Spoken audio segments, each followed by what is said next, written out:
Hey guys, what's up? Angren with my Diablo 4 Season 9 Spiritborn Thorns Season Starter Guide, and today I want to show you maybe the best build of Season 9. I want to show my theorycrafted version. I also played the PTR and I played a Quill Volley and also a Razor Wing build, and I will also kind of show you what things you kind of need for this build to get going and how it feels good, because it plays kind of different, because you're going to use your Thorns and your Poison to get your huge damage spikes going. And I also have a Season 9 starter, a Poison non-mythic, and also a Poison build setup. You can find all of the info in the char planner, the description and comments down below. So first of all, let's get started. Why is the Spiritborn the best Season 9 build? Well, we're gonna get the new Pants Balazans max battle. We're gonna do up to 150% of our Thorns damage, and we're gonna get this as poison damage. So we're gonna scale up our Thorns damage, and with that we're also gonna poison the enemies, and then we just gonna do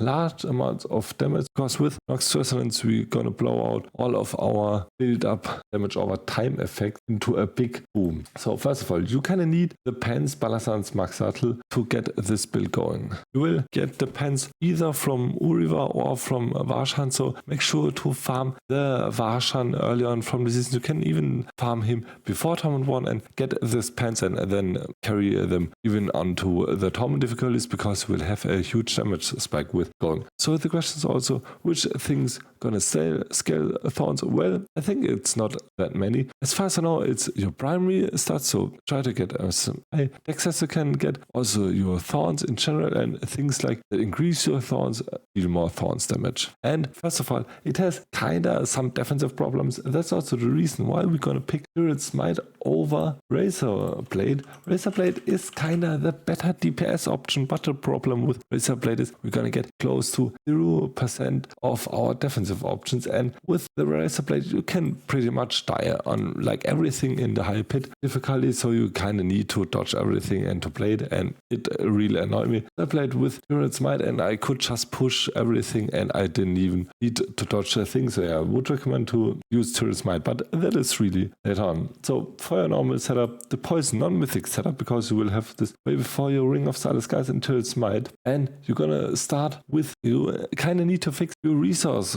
cost problems, because your Quill Volley will cost a lot of resource, and in the beginning without our Ring of Silenced Guys, because this helps really much with our resource spending, we're gonna need at least the lucky chance to restore our primary resource, and we're also gonna need this on all of our both rings to get the chance to restore primary resource. I need to change this. We're gonna get the Hunter cooldown reduction later on when we're gonna have our Ring of Silenced Guys, so we have enough resources. Also take the chance to restore primary resource on your clothes, but that's only on the normal setup. And the build also resolves around Aspect of Plane's Power, because with Aspect of Plane's Power we're gonna have a chance to create a music circle, and with that music circle we're gonna do more damage and more ferocity stacks we're gonna have, and because we're gonna stack up our music circle potency we're gonna get a ton of damage, and with the Checker Spirit Hall, this kind of double and triple dips, we're gonna get even more damage. So the Checker Spirit Hall, which is also our main damage dealer with our Balazans max battle, will do even more damage with the Aspect of Plane's Power. So that's really important. So that's the reason why we're gonna get Aspect of Plane's Power. We're gonna maximize our ferocity stacks, and we're also gonna take our Hunter, so we're gonna also have more maximum ferocity stacks. And also in the Paragon Board we're also gonna get our Ritual Cleave, which will also boost our music circle damage, so we're gonna deal more damage. As I said, it double and triple dips. So first let's gonna start with the Horroric spells, because the new introduction. Right now we're gonna get Disintegrate, but this could change when we test out the buffs for the other spells. Also assign it to your Quill Volley, so you're gonna trigger them most of the times. Then for Infusion, get Corrosive Vapor, so we're gonna get more poison damage, and we're gonna deal more poison damage for more Noxis Resonance. For your Kana, get Fractured Core, so you're gonna take 15% more stacking damage. Get Invigorating Helix, we're also gonna have 2 Denial sources for our Seal of Denial. With 2 Seal of Denial we're gonna get more Barrier, Fortify and Taunts. We're gonna heal and Fortify for our maximum life, and also think about to take this with the Barrier here, take Bottle Wind, changes out, and also take Jack Bramble. This also got buffed. Our Catalyst have 50%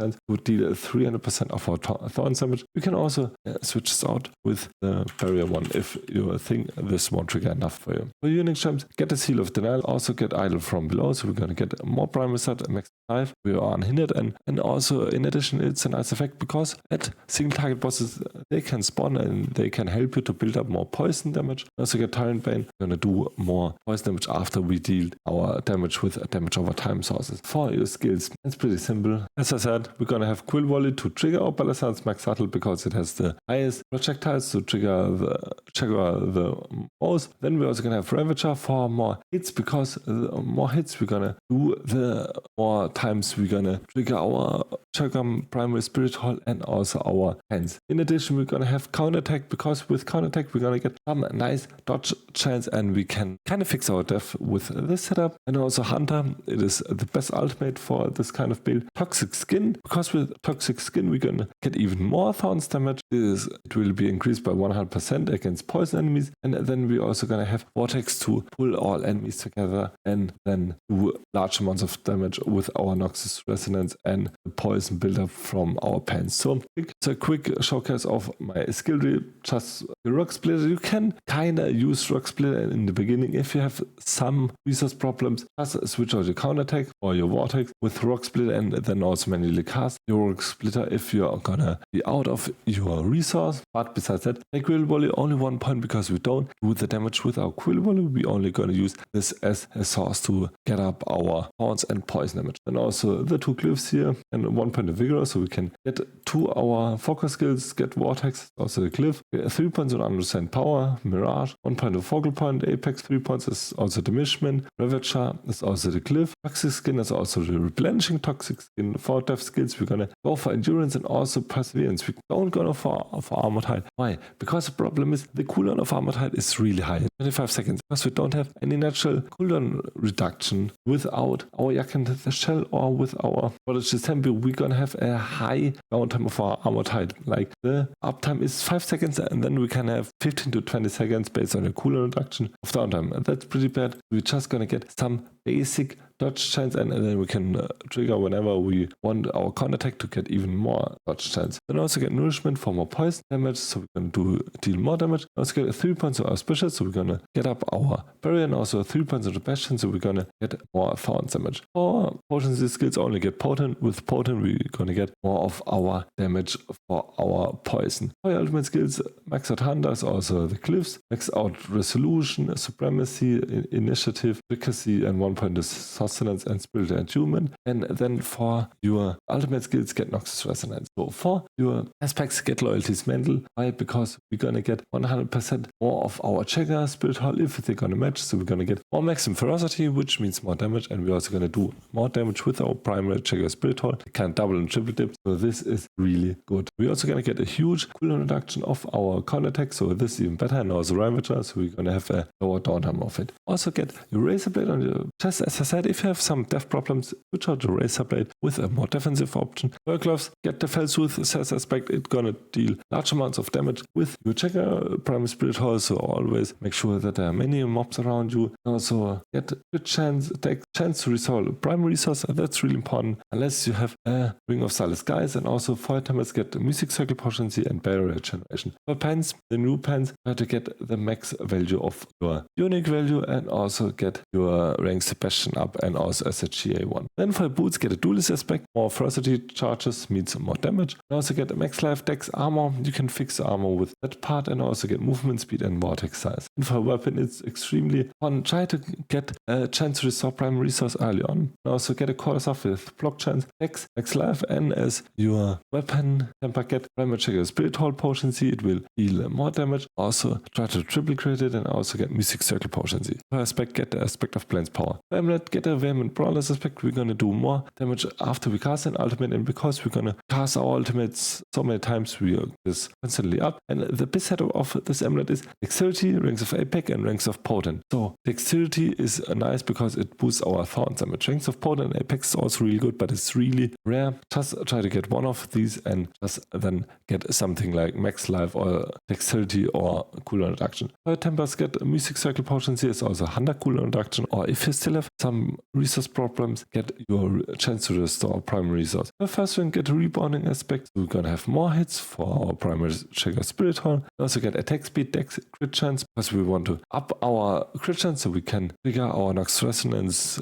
more often, and also for your Tempers get under cooldown reduction and also Music Circle Potions. For your second aspect, get Conceited Aspect and the same stats on it as the first thing. For Spirit Horns, get Jaguar on your primary as also the secondary. And for legendary ones, get the Pock and the Clear, so we're gonna get Earthen Bulwark chance, and also for our second setup, get Ahu and Quacks. Ahu is really nice because it constantly triggers when they are not healthy any longer. And for your armor, get Amethyst one. So for a Paragon Board, first make sure that you will get all of your glyphs and also your unique effects, then get this for all of your boards, and then start building up your rare sources, the things you need. Like if you need more armor, then go for the armor nodes first. If you need more res, then go for the res nodes first. If you need some attack speed, go for attack speed and dodge chance. You can kinda go to every side you want. But for your first board, get the Candy Cleave for your second board, get your Spiny Skin and also your Hubris, so you have a huge Thorns boost in the beginning. For third board, get the Convergence as also the Revenge Cleave. For your second last board, get the Vicious Shield as also the Wildfire Cleave. So with the Vicious Shield, also make sure that you have 100% barrel gen. And the Wildfire Cleave is because we're gonna deal high damage with our Ravager, so we also have kinda damage and small cooldown reduction. That is kind of nice because we are lacking cooldown reduction every other side. And for your last board, get your Ritual Cleave and try to get the maximum intelligence nodes. So we're gonna do more Mystic Circle potency damage. Also get your Sapping node. So for your Merc, get Subo, you will get 30% more damage over time, and you will also get 20% more like hit chance for the Kana to trigger. And for reinforcement, you can get things like Rahir and get some defense reduction with shield charge. So I hope I could show a cool League starter guide that will definitely carry you through the Season 9. I finished Pit 105 with my Razor Wing Poison Balazans build in the Season 9 PDA, and I will also play the Quill Volley build in the new Season 9, and I will also do a build guide when the Season 9 arrives. If you liked the video, please leave a like up. It would boost my channel tremendously, and also come and visit my Twitch channel where I will also stream the new Season 9 start. Until next video, bye!